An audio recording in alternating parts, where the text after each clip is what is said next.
Hey everybody, David Guido here, founder and CEO, Chief Encouragement Officer at DRG Performance Solutions and author of the brand new book, What If? 30 Days to Powerful New Perspective. And I have a question for you. Have you ever watched somebody do something and think, wow, what a gift they have, what a talent, what an ability, I wish I had that? Or have you ever just been kind of sitting and lost in your own thoughts, or watching an athlete on TV or somebody else on TV, or reading about somebody and just thinking, wow, all of these gifts I wish I had, maybe even write them down, all these talents or strengths or abilities that I don't have. And if you've been in those situations, isn't it true that at those moments you're not focused on your gifts, on your talents, on your abilities, the ones that you do have?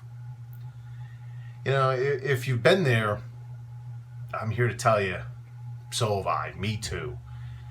In fact, for much of my life, I was focused on all the things that I didn't have, all the gifts I didn't have, all the strengths I didn't possess, all the abilities that I couldn't claim, the talents that I just don't exist. And I didn't focus on any of the gifts or talents or abilities or strengths that I do have.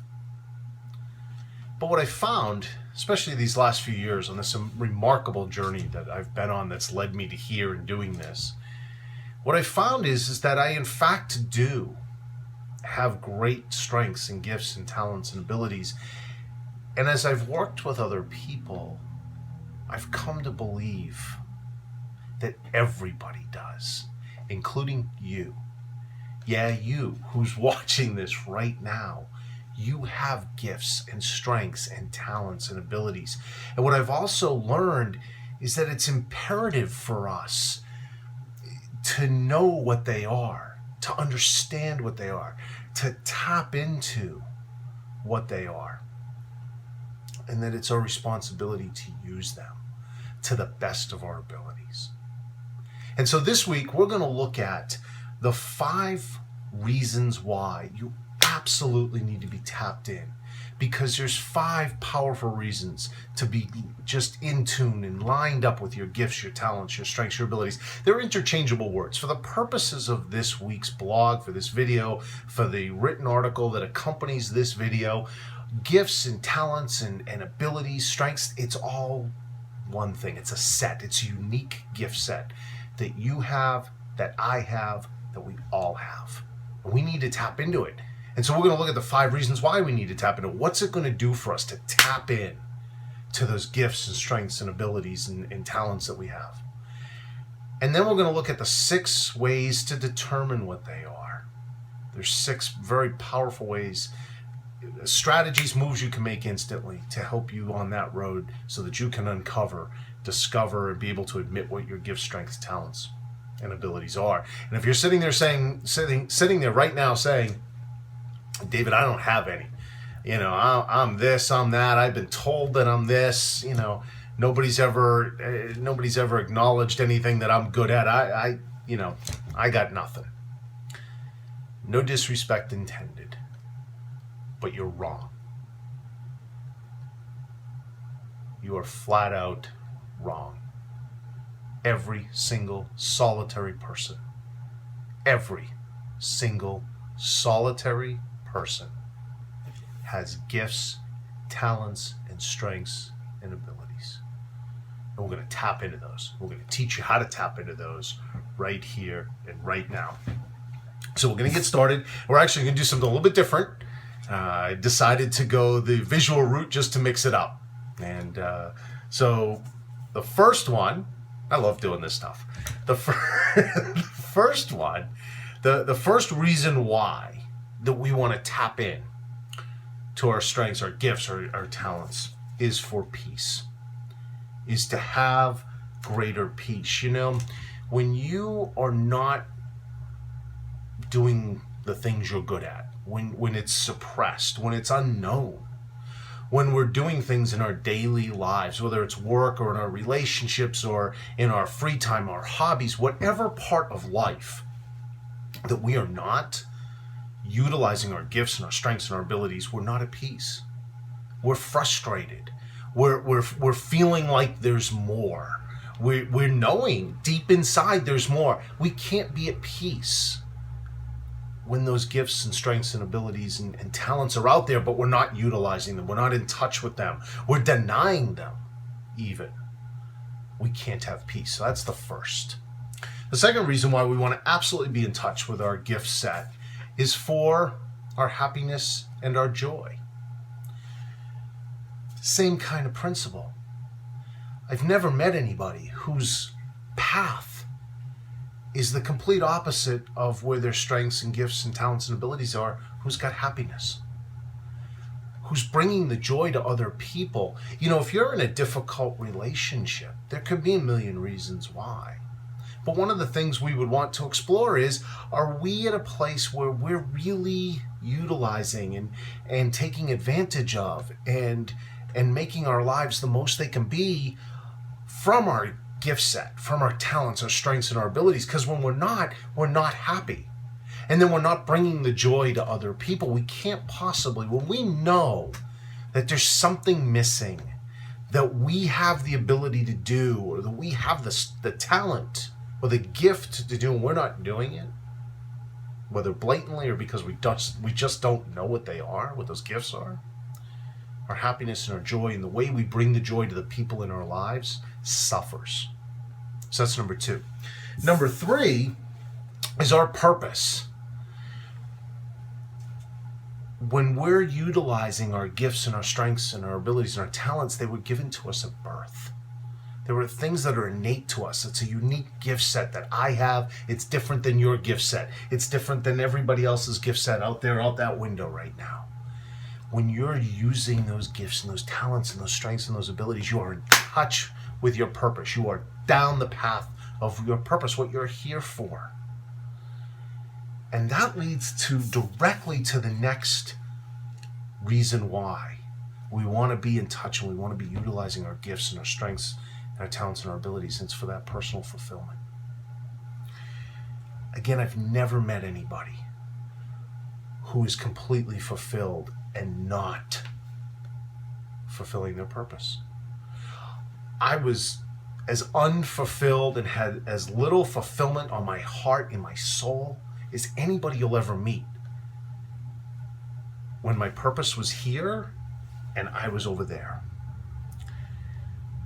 When I started to follow my purpose, when it became known to me what it was, and when I realized what the gifts I've been blessed with, the strengths and the talents and the abilities I was born with, the innate gift set that I have, and how it played into fulfilling my purpose, I was off and running. And the same thing's going to happen for you. Understanding your abilities and your talents and your gifts and your strengths is going to allow you to fulfill that purpose and allow you to have that highest level of personal fulfillment. So that's number 4. And number 5 is it's the best way to serve other people. If you're trying to serve other people in ways that are not in tune with what you're good at, you're not going to get there.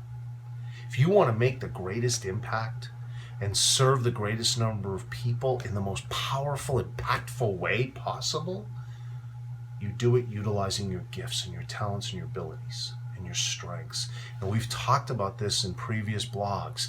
You are the most happy, the most fulfilled, the most at peace, the most joy. You have the greatest spring in your step when you're serving other people. And the best way to serve other people is to use your talents, your strengths, your gifts, your abilities, your unique gift set to do so.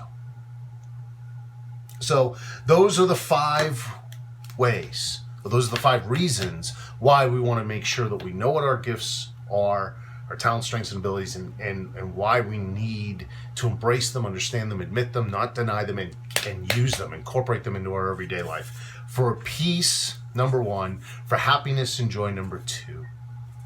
For our purpose and our fulfillment and what that gives us, for number 3. And then last but not least, I don't think I left this up enough, the best way. It's the best way to serve other people. So what are the 6 things we can do? What are the 6 strategies, the moves we can make right now? And the first one is to ask around. Ask your friends, ask your family, ask your bosses, coworkers, ask the people in your Bible study group or your bowling league, whatever it is that you do for a hobby, or whatever it is for you do the couple hours a week to commiserate and have camaraderie with people. Ask them. You'd be surprised at how much those people know about you.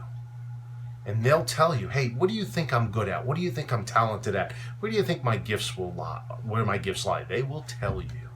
It's a great indicator. Number 2 is to jot down what is easy for you.